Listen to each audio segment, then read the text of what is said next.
ಮೆಣಸಿನಕಾಯಲ್ಲಿ ತೊಗೊಂಡ್ರೆ ಎಲೆ ಮುಟುರು ರೋಗ ಅಂತಂತಾರೆ, ಲೀಫ್ ಕರ್ಲ್ ಅಂತಂತ ನಾವು ಇಂಗ್ಲೀಷಲ್ಲಿ ಹೇಳ್ತೀವಿ, ಲೀಫ್ ಕರ್ಲ್ ವೈರಸ್ ಅಂತ. ಅದಕ್ಕೆ ನಾವು ನಿರೋಧಕ ಶಕ್ತಿ ಮಾಡಿ 6 ತಳಿಗಳನ್ನ ನಾವು ಬಿಡುಗಡೆ ಮಾಡಿದ್ದೀವಿ. 6 ತಳಿಗಳನ್ನ ಕೂಡ ಪ್ರತ್ಯಕ್ಷತೆ ಮಾಡಿದ್ದೀವಿ. ತನ್ವಿ ಅಂತ ಇದೆ, ಸಾನ್ವಿ ಅಂತ ಇದೆ, ಆಮೇಲೆ ಗಗನ್ ಅಂತ ಇದೆ. ಒಂದೊಂದು ವಲಯಕ್ಕೆ ಒಂದೊಂದು ಥರ ನಾವು ಇದರಲ್ಲಿ ಒಂದು ಬಿಡುಗಡೆ ಮಾಡಿದ್ದೀವಿ. ಬ್ಯಾಡಿಗೆ ಮೆಣಸಿನಕಾಯಿದು ನಮ್ಮ ತಳಿಯಲ್ಲಿ ಅದು ಒಂಥರ OP ವೆರೈಟಿ ಅಂತ ಹೇಳ್ತೀವಿ. ಆದರೆ ನಾವಿಲ್ಲಿ ಹೈಬ್ರಿಡ್ ರಿಲೀಸ್ ಮಾಡಿದ್ದೀವಿ. ಈಗ ಸಾನ್ವಿ ಅಂತ ರಿಲೀಸ್ ಮಾಡಿದ್ದೀವಿ. ಬ್ಯಾಡಿಗೆ ಮೆಣಸಿನಕಾಯಿ ಅಷ್ಟೇ ಕಲರ್ ಬರುತ್ತೆ, ಮತ್ತು ಅದು ಕೂಡ ಡ್ಯುಯಲ್ ಪರ್ಪಸು. ನೀವು ಮೆಣಸಿನಕಾಯಿ ಅದರಲ್ಲಿ ಡ್ರೈನೂ ಮಾಡ್ಬೋದು, ಅದು ಒಂದು ಅಡ್ವಾಂಟೇಜ್ ಅಂತಂತಂದರೆ ಇದ್ರ ಗ್ರೀನು ಮಾಡ್ಬೋದು, ಡ್ರೈನು ಮಾಡ್ಬೋದು. ಮತ್ತು ಇದರಲ್ಲಿ ಎಲೆ ಮುಟುರು ರೋಗಕ್ಕೆ ಇದು ನಿರೋಧಕ ಶಕ್ತಿ ಇದೆ.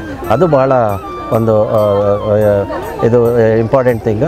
ಆಮೇಲೆ ನೀವು ಟೊಮೆಟೊ ಬಗ್ಗೆ ಕೇಳಿರ್ಬೋದು. ಹಲವಾರು ಸರಿ ಟೊಮೆಟೊ ರೇಟ್ ಸಿಗದಿರ ನಾವು ರೋಡ್ಗೆ ಸುರಿತಾ ಇರ್ತೀವಿ. ಆದರೆ ಈಗ ಕೆಲವೊಂದು ಟೊಮೆಟೊ ಎರಡು ತಳಿಗಳು ಮಾಡಿದ್ದೀವಿ. ಅದರದ್ದು ವಿಶೇಷಪ್ಪ ಏನಪ್ಪ ಅಂತಂತಂದರೆ ನಾವು ರೇಟ್ ಇಲ್ಲದೆ ಇರೋವಾಗ ಅದನ್ನ ಸಂಸ್ಕರಿಸ್ಬೋದು. ಈಗ ಸದ್ಯಕ್ಕಿರೋಂಥ ಟೊಮೆಟೊ ವೆರೈಟಿಗಳು ಸಂಸ್ಕರಣೆ ಮಾಡೋಕ್ಕಾಗಲ್ಲ, ಅದನ್ನು ಕೂಡ ನಾವು ತಾಕ್ ಮಾಡಿದ್ದೀವಿ. ಈ ಬ್ಯಾಕ್ಟೀರಿಯಲ್ ಗಮ್ ಡಿಸೀಸ್ ಅಂತ ಬರುತ್ತೆ, ಈ ಸೋರೆಕಾಯಿ ರೋಗದಲ್ಲಿ ಅಂಟು ರೋಗ ಅಂತ. ಅದಕ್ಕೂ ನಾವು ನಿರೋಧಕ ಶಕ್ತಿಯಾಗಿ ಶ್ರೇಯಸ್ ಅಂತ ಒಂದು ವೆರೈಟಿ ರಿಲೀಸ್ ಮಾಡಿದ್ದೀವಿ. ಕನಕಾಂಬರದಲ್ಲಿ ಒಂದು ಒಳ್ಳೆ ವೆರೈಟಿ ಈಗ ತಾನೇ ಒಂದು ರಿಲೀಸ್ ಮಾಡಿದ್ದೀವಿ, ಅರ್ಕ ಚೆನ್ನ ಅಂತ.